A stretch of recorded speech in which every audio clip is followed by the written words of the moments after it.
meet again with Mr. Eugen Mihai, the author of the Elite Negotiator, and today we are speaking about breaking the negotiation deadlock. What does it mean to reach a deadlock in a negotiation and how one can break it? Deadlock is basically a situation where you cannot move forward with a negotiation. It's a moment when you realize that whatever you try, you cannot obtain much more and you cannot reach the agreement, basically.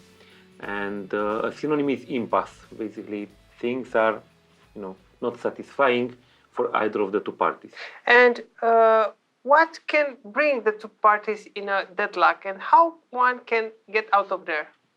Well, actually, I think a lot of things can bring the parties into deadlock, and it's up to the, let's say, creativity of the two parties to invent things.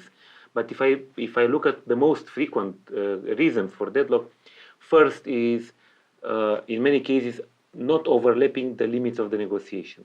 For example, if I want to buy this pen and I want to buy it with 10 RON, but you don't want to sell it, or you cannot sell it below 11 RON, then it's impossible for us to reach a deal. So not reaching basically a common number because of the bargaining ranges being different. Another quite frequent situation is the inflexibility of the two parties. I play hard, you play hard, and because of this, and I don't want to give up, you don't want to give up, we end up in a deadlock. And there is a lot of ego in a negotiation. It's a lot of ego. It's basically the third reason is the attitude of one or the two parties. And indeed, ego is, unfortunately, it's a very big enemy of reaching a deal. There was a study, I think it was last year or 2 years ago in the UK, and they looked at many negotiations that could have been closed because the bargaining ranges were overlapping. 80% of them were not closing because of the ego of one or two of the parties. And what would you recommend if you hit a deadlock? Should you focus your energy to solve that, or let it aside and try to focus on other points that are easier to negotiate? It's not only me, everybody is fearing deadlock because it's not an easy situation. It's not comfortable to be in a deadlock situation. As much as I try to convince myself that many times it's beneficial, because if you're in a deadlock, you may have another perspective of the whole deal and you can get much better outcome out of it. But because it's uncomfortable, or find a creative way to exactly, solve it. But it's not comfortable to be in a deadlock. Now, what to do if you're in a deadlock? You had a very good point, putting it aside. It's one of the best techniques to overcome a deadlock. If we, for example, are having an issue and a deadlock on payment terms, for example, I want you to pay me in 30 days, you cannot pay me below 45 days. It's a deadlock there.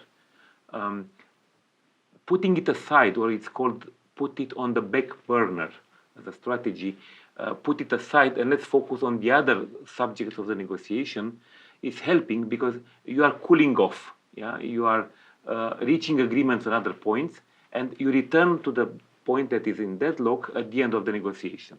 That is very, very good. Another one which I like a lot is to use humor.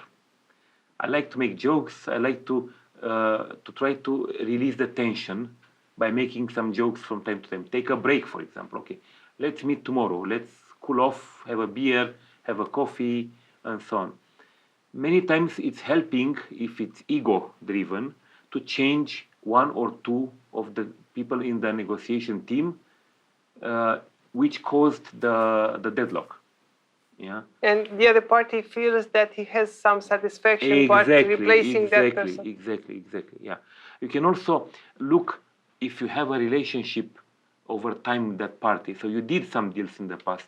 Very helpful is to look at what you have already covered. For example, look, last year we had a very good deal. 2 years ago, 2 very good deals. So we can get to a deal.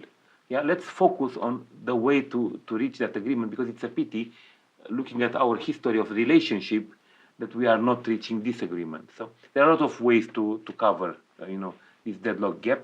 But you need to be creative and you need to be willing to look for solution.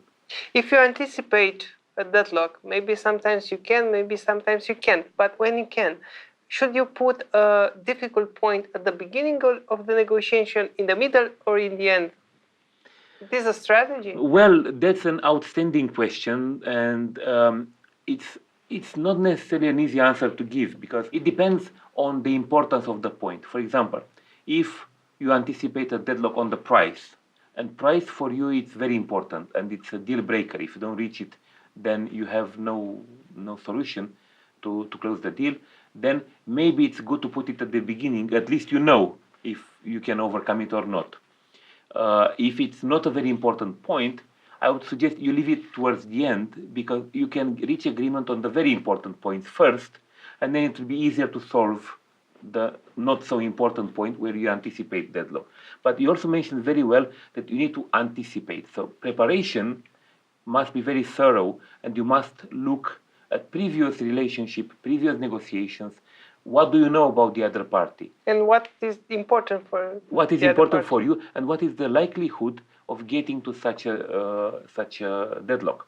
If it's a very important point and the likelihood of having a deadlock is very high, then you must look for not one, even more, maybe two alternatives, because you might end up having no deal. And of course, you can let it at the end if you can, and let the other party put a lot of time and energy and effort into the negotiation. And after that, it will be difficult from a psychology perspective Absolutely. to get out of the deal. Very good point. It's the principle of investment in the negotiation. It's not only negotiation, it's any relationship. The more you invest in a relationship, the more difficult it is to get out of that relationship. Yes. So making the other party invest, it's very, very good. It's very helpful. So it will be less probable to get to a deadlock. Thank you very much for these Thank you. explanations. And because there is truth and there are myths in negotiation, I invite you to discuss further in a future meeting about the myths of negotiations. Okay, looking forward to it. Thank you.